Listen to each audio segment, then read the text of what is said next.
Welcome back students. Now आज हमारा जो नेक्स्ट चैप्टर है वो चैप्टर नंबर 5 है, मतलब चैप्टर नंबर 3 है आपका, जिसका नाम है water.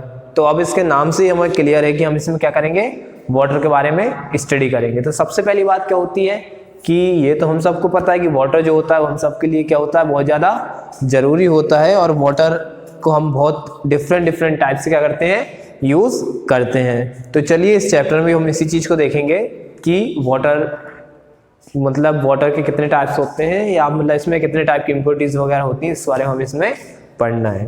Then water in our life plays an important role. ऐसा आप सबको पता है कि जिंदगी में हमारी जो पानी वो बहुत ही ज़्यादा महत्वपूर्ण रोल प्ले करता है। It is very essential for all living things like human beings, animal and plants.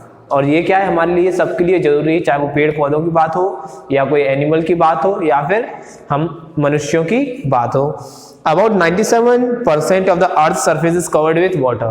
मतलब जो अर्थ की सरफेस है उसमें टोटल कितना पानी है, 97% पानी है। लेकिन यहाँ पर out of which only 3% of water is available as fresh water. Means जिसमें से 3% पानी ऐसा है जो क्या है, फ्रेश वाटर के रूप में हमें मिलता है। बल्कि 97 पानी होने के बावजूद भी हमें 3% वाटर ही फ्रेश वाटर होता है, क्योंकि बाकी जो पानी है वो ज़्यादातर क्या होता है, समुद्री पानी होता है या फिर खारा पानी होता है, तो जिसका हम यूज़ नहीं करते हैं पीने के लिए।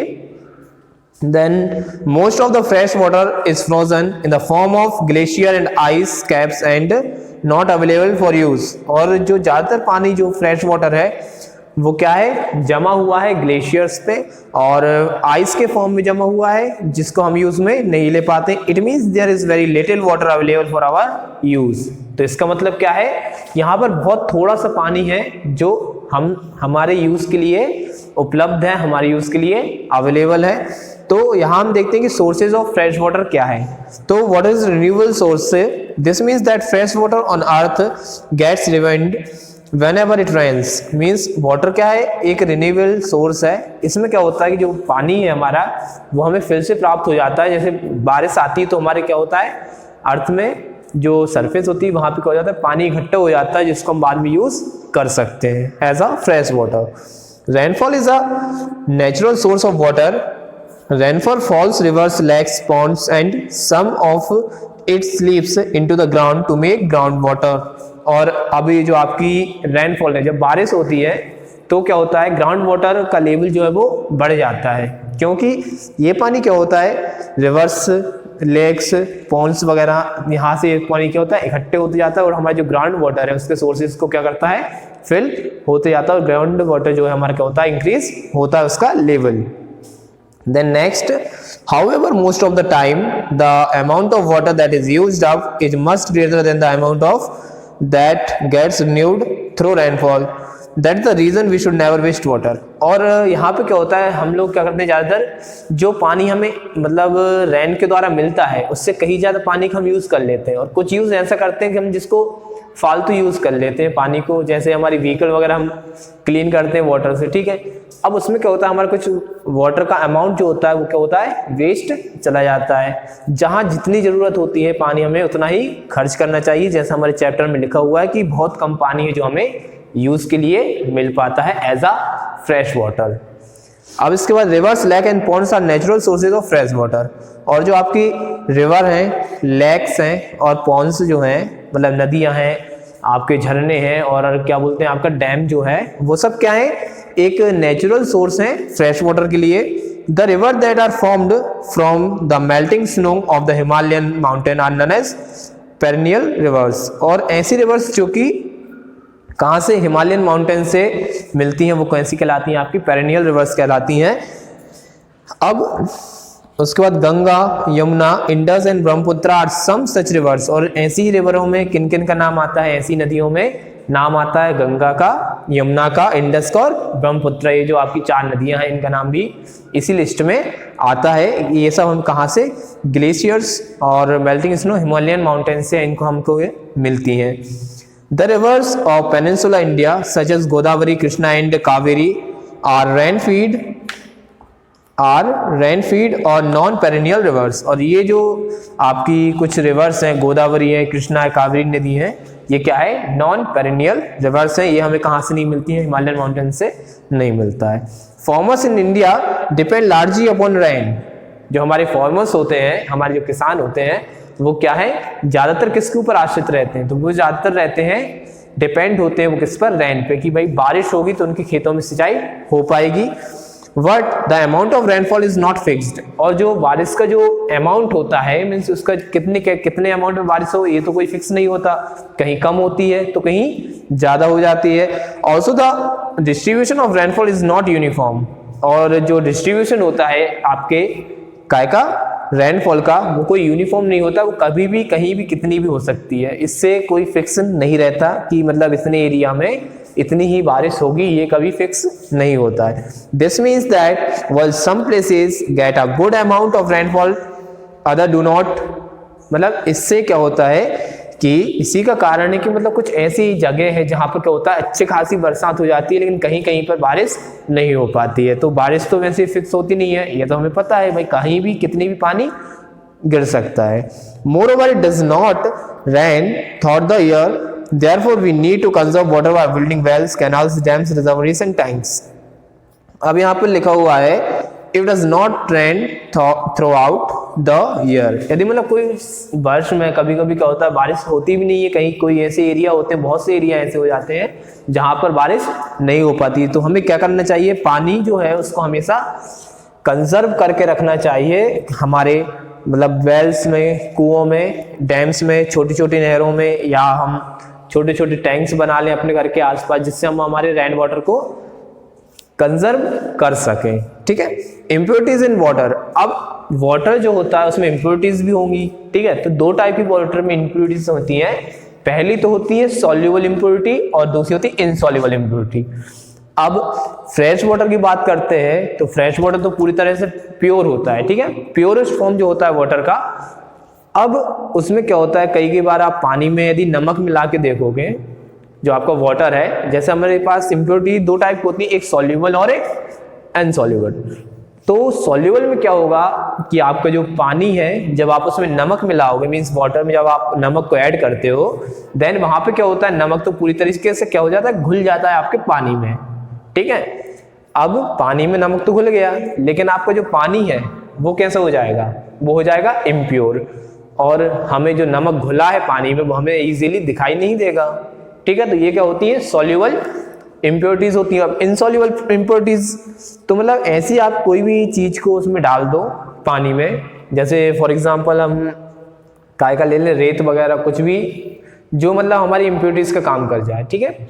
उस चीज को जब हम वाटर में डालते हैं तो वो क्या होती है, हमको दिखाई देती है, क्योंकि वो पूरी तरह से उसमें सॉल्युबल नहीं हो पाती। तो उसी चीज के बारे में हम पढ़ेंगे यहाँ पे। Having fallen on the earth in the form of rain, water flows over soil and rocks on the way. It picks up many different minerals and salts that are soluble. अब क्या होता है, जब पानी आसमान से, जब जमीन पर पानी गिरता है, तो जो हमारी जो पानी है वो कहाँ से, मतलब रॉक्स से आएगा या फिर सॉइल में, मतलब जब वो बहता है तो उसमें क्या होता है, वो बहुत सारे ऐसे मिनरल्स होते हैं और सॉल्ट्स जो होते हैं, तो उनको क्या करता है, अपने अंदर समा लेता है, मीन्स उनको अपने साथ मिक्स कर लेता है। तो इससे क्या होता है, ये कैसी होती हैं, एक सॉल्युबल वो होती है impurities. It also carrier insoluble substance such as chalk, mud and stone water which has harmful impurities and diseases causing germs must be cleaned before drinking। अब यहाँ पे क्या होता है कि और कुछ ऐसी इनसॉल्युबल इम्प्योरिटीज भी होती हैं जिनको वो अपने साथ लेके चलता है, जैसे आपकी स्टोन्स हो गए, जैसे मतलब आपके पानी में पत्थर है, आप उसको पी जाओगे, छोटे छोटे कंकड़ यदि आपके पानी में, यदि आपने उसको पी लिया तो आपको क्या होगा, कुछ आपको जो आपके शरीर में कोई कहीं ना कहीं कोई ना कोई प्रॉब्लम जरूर होगी। ठीक है। तो इससे हमें क्या करना चाहिए कि हमें पानी को क्लीन कर लेना चाहिए पीने से पहले। अब रिमूविंग इनसॉल्युबल इम्प्योरिटीज। अब जो है इनसॉल्युबल इम्प्योरिटीज को कैसे रिमूव किया जा सकता है, तो वो देखो, जब हम चाय बनाते हैं घर में, ठीक है, सिंपल सा एग्जांपल है, जब हम घर में चाय बनाते हैं तो चाय बनाते टाइम क्या करते हैं, उसमें चाय भी डालेंगे, मतलब चाय पत्ती डालेंगे, शक्कर डालेंगे और वो उसके बाद क्या, दूध और पानी, चार चीज से अपनी चाय बनती है टोटल। अब उनको क्या करते हैं, हम गैस पे या चूल्हे पे उबाल लेते हैं। ठीक है।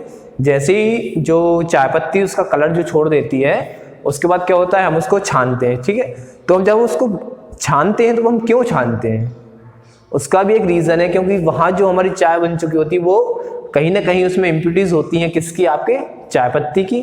ठीक है, देन जब आप उसको छानते हो तो छानने के बाद आपको क्या होता है, जो प्योर फॉर्म में जो चाय रहती है आपकी वो नीचे गिर जाती है, और जितनी इम्प्योरिटीज टाइप की होती है उसकी, मतलब जो चाय पत्ती होती है वो कहाँ रह जाती है, आपकी छलनी में रह जाती है। ठीक है, तो इसी मेथड को हम बोलते हैं filtration.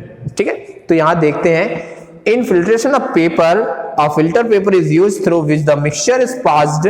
Due to this, the insoluble larger solids remain back and the rest of the liquid passes through the mixture gets separated.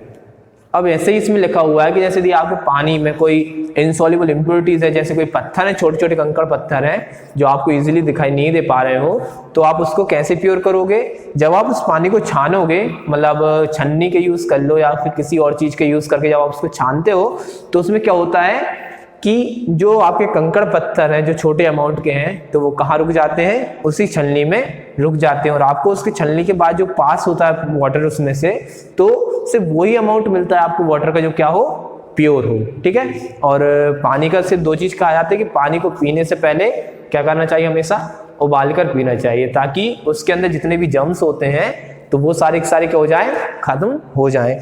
अब इसके बाद जो आपका रिमूविंग सॉल्युबल इम्प्योरिटीज, आप सॉल्युबल इम्प्योरिटीज को कैसे रिमूव किया जाए, ये अपना लास्ट टॉपिक है। देन इसके बाद हम इस टॉपिक को, इस चैप्टर को एंड करते हैं।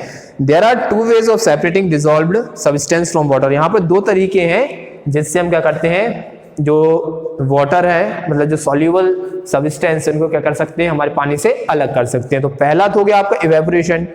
अब इवेपोरेशन क्या होता है उसको देखो, pour some salt water in a evaporating dish and heat it till all the water evaporates. You will find that the salt has settled at the bottom of the dish. This process is called evaporation.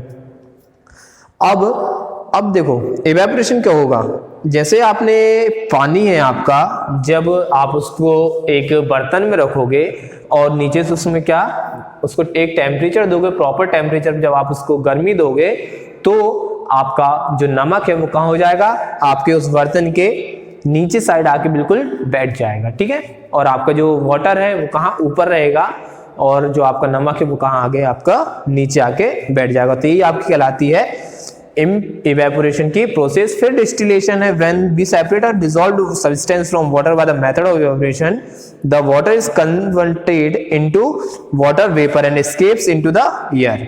अब ये भी वही बात है कि भाई जब आप पानी को गर्म करोगे तो पानी के भाप बन के निकल जाएगा। ठीक है, और कहाँ, हवा में चला जाएगा। ठीक है, अब इसका हम छोटा सा एक डायग्राम देखते हैं। तो उसमें क्या होगा, देखो ये आपका वेसल है, कोई भी वेसल है जिसमें क्या है, आपके वाटर रखा हुआ है। ठीक है, वाटर रखा हुआ है, इसमें पूरा ये फील्ड है।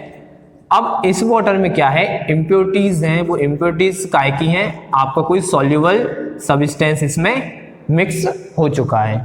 अब यहाँ हम इसको क्या दे रहे हैं, एक हीट दे रहे हैं, मीन्स नीचे यहाँ पे चूल्हा टाइप का कुछ भी समझ लो आप, तो यहाँ से क्या कर रहे हैं, हम इसको हीट दे रहे हैं। तो हीट देंगे तो क्या होगा, आपका जो पानी जब गर्म होने लग जाएगा तो पानी में से क्या निकलती है, वाष्प निकलती है ना, तो उसके द्वारा आपका पानी क्या हो जाएगा, हवा में उड़ने लगेगा। यदि हम इसमें एक चीज से यदि चाहें तो इसको क्या कर सकते हैं, ऊपर से कवर कर सकते हैं।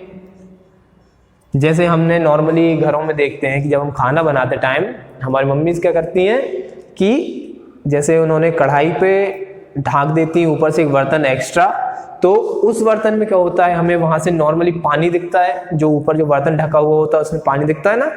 ठीक है, तो वो सब किसके कारण होता है, वो सब इवेपोरेशन के कारण होता है कि आपको जो पानी है वो एयर में कन्वर्ट हो जाता है। ठीक है, into water vapor and escapes into the air while the dissolved substance remain behind the dish। और जो इसमें जो dissolved substance रहेगा, जो मिला हुआ substance रहेगा, वो क्या होगा, उसी डिश में रहेगा। If we use the method of distillation, we can collect the water vapor also and change it back into water by cooling car batteries to make medicines and in science laboratories। अब देखो, यदि हम ये जो हमारी water vapour है, ठीक है, यहाँ पे वाटर वेपर आएगी, जब इसको हमने गर्म किया तो यहाँ से जो पानी वो क्या इवेपोरेट हो जाएगा, मतलब वाष्प के रूप में उड़ जाएगा हवा में। अब ये जो हमारे ऊपर जो बेजल रखा हुआ है एक, तो इसमें क्या होगा, वाटर वेपर के टाइप से, मतलब यहाँ पे शो होने लगेगा हमको, थोड़े कहीं ना कहीं छोटे छोटे स्पॉट्स आने लगेंगे, ठीक है। तो चाहे तो हम इसको क्या कर सकते हैं, पानी को दोबारा कलेक्ट कर सकते हैं, और ये जो पानी इस पे जमा होगा वो क्या हो जाएगा, हमारा प्योर फॉर्म में आपका वाटर हमें मिल जाएगा, ठीक है। देन हम हमारे आज के जो टॉपिक हैं, तो आज हम हमारी क्लास यहीं पे क्लोज करते हैं, देन हम नेक्स्ट वीडियो में इसको कंटिन्यू रखेंगे। Thank you very much.